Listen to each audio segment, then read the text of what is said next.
જી નમસ્કાર, હું ટીઆર જાદવ. અમારી ચેનલ ટીઆર એજ્યુકેશનમાં ફરીથી એક નવા વિડીયોમાં તમારું સ્વાગત છે. મિત્રો, આજે આપણે વાત કરીશું આરટીઓમાં ડ્રાઇવિંગ ટેસ્ટની ઝંઝટમાંથી મુક્તિ. તો મિત્રો, અહીં તમે જોઈ શકો છો કે ડ્રાઇવિંગ લાયસન્સ મેળવવા માટે સરકારની રિજનલ ટ્રાન્સપોર્ટ ઓફિસ એટલે કે આરટીઓમાં ડ્રાઇવિંગ ટેસ્ટમાં પાસ થવાની જરૂર પડશે નહીં. તો કે આ નિયમ ક્યારથી લાગુ પડશે? 1 જૂનથી ડ્રાઇવિંગ લાયસન્સના નવા નિયમો.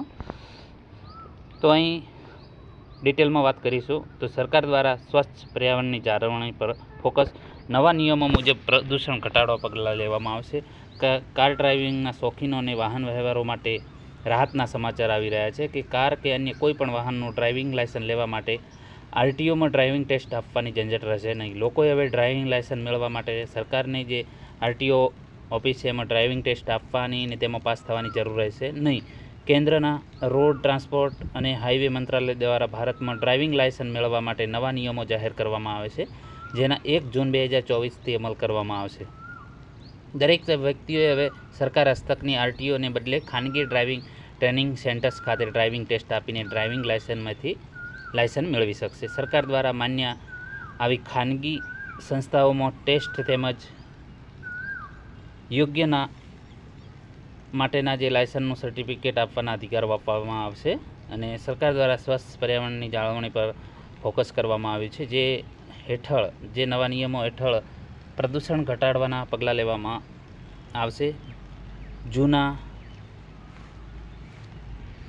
છે 9 લાખ સરકારી વાહનોને નિકાલ કરવામાં આવશે, તેમજ કારમાંથી ઉત્સર્જિત થતા કાર્બનને નિયંત્રણ રાખવાના નવા નિયમો પણ કડક કરવામાં આવશે. હવે વાત કરીશું પ્રાઇવેટ સ્કૂલો માટે નવા નિયમો. તો કે જમીનની જરૂરિયાત. ડ્રાઇવિંગ ટેસ્ટ ટ્રેનિંગ સેન્ટરો માટે ઓછામાં ઓછા 1 એકર જમીન હોવી જરૂરી છે. 4 વ્હીલરની ટ્રેનિંગ માટે 2 એકર જમીન હોવી જરૂરી છે. ટેસ્ટિંગની સુવિધા. સ્કૂલો ટેસ્ટિંગ માટે યોગ્ય સુવિધા ધરાવતી હોવી જોઈએ. તાલીમ આપનાર લાયકાત. તો ટ્રેનર હાઈસ્કૂલનો ડિપ્લોમા કે તેની સમકક્ષ લાયકાત ધરાવતો હોવો જોઈએ. આ ઉપરાંત 5 વર્ષનો ડ્રાઇવિંગનો અનુભવ ધરાવતો હોવો જોઈએ. ટ્રેનર બાયોમેટ્રિક તેમજ આઈટી સિસ્ટમની માહિતગાર હોવો જોઈએ. ટ્રેનિંગનો સમયગાળો. તો લાઇટ મોટર વ્હીકલ માટે 4 અઠવાડિયામાં 29 કલાકની તાલીમ આપવાની રહેશે, જેમાં થિયરી માટે 8 કલાક અને પ્રેક્ટિકલ ટ્રેનિંગ માટે 21 કલાક. હેવી મોટર વ્હીકલ માટેની તાલીમ 6 અઠવાડિયામાં 38 કલાક, જેમાં થિયરી માટે 8 કલાક અને પ્રેક્ટિકલ માટે 31 કલાક. આ નિયમો હેઠળ શિક્ષણનું ઉચ્ચ ધોરણ હોવું જરૂરી છે અને પ્રાઇવેટ ટ્રેનિંગ સ્કૂલો માટે નવા ડ્રાઇવર્સ તૈયાર કરવા જરૂરી છે. હવે વાત કરીશું આકરામાં આકરા દંડની જોગવાઈ. તો મંત્રાલય દ્વારા નિયમોનો ભંગ કરનારો માટે આકરામાં આકરો દંડની જોગવાઈ કરાઈ છે, જેમાં વાહનને નિયત કરતાં વધારે સ્પીડથી ચલાવનાર માટે 1000થી 2000 સુધીનો દંડ કરાશે. જે સગીર ડ્રાઇવિંગ કરતાં પકડાશે તેને ₹25,000નો જંગી દંડ કરવામાં આવશે. આ ઉપરાંત વાહનના માલિકનું રજિસ્ટ્રેશન કાર્ડ રદ કરવામાં આવશે. સગીરને 25 વર્ષ સુધી લાયસન્સ મેળવવા માટે અયોગ્ય ઠરવામાં આવશે. અરજીની પ્રોસેસ કઈ રીતે છે? તો કે મંત્રાલય દ્વારા નવું લાયસન્સ મેળવવા માટે રજૂ કરવામાં આવનાર દસ્તાવેજોની જરૂરિયાત સરળ કરાય છે. 2 વ્હીલર અને 4 વ્હીલર વાહનો માટે ડ્રાઇવિંગ લાયસન્સ મેળવવા માટે કેટલાક નક્કી કરેલા દસ્તાવેજોની જરૂર પડશે. આના કારણે આરટીઓ ખાતે ફિઝિકલ ટેસ્ટ ચેકઅપ કરાવવું પડશે નહીં. આના માટે ઓનલાઈન કે ઓફલાઈન અરજી કરી શકાશે. લાયસન્સના પ્રકારના આધારે અરજીની ફી રહેશે.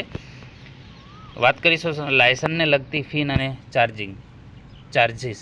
તો લર્નિંગ લાયસન્સ આપવા માટે ફોર્મ 3 મુજબ ₹150 છે. લર્નિંગ લાયસન્સની ટેસ્ટ ફી કે રિપીટ ફી ₹50 છે. ડ્રાઇવિંગ ટેસ્ટ ફી કે રિપીટ ફી ₹300 છે.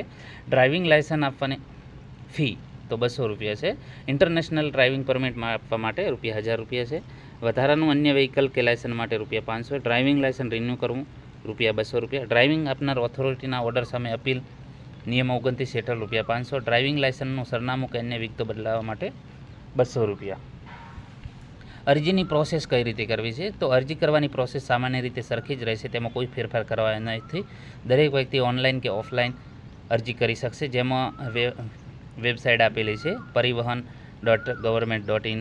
ખાતે કરવાની રહેશે. લાયસન્સના પ્રકાર મુજબ ફી ચૂકવવાની રહેશે. દરેક વ્યક્તિએ દસ્તાવેજો આપવા તેમજ લાયસન્સની મંજૂરી મળવા તમારી ડ્રાઇવિંગ કુશળતા દર્શાવવા આરટીઓમાં જવાનું રહેશે અને મેન્યુઅલી અરજી માટે જે તે આરટીઓનો જઈને પણ અરજી કરાવી શકાશે. આ માટે કોઈ ફરજિયાત જોગવાઈ કરવામાં આવી નથી. જરૂરી દસ્તાવેજો અરજી સમયે જ લાયસન્સ માટે અરજી કરનારે આપવાના રહેશે.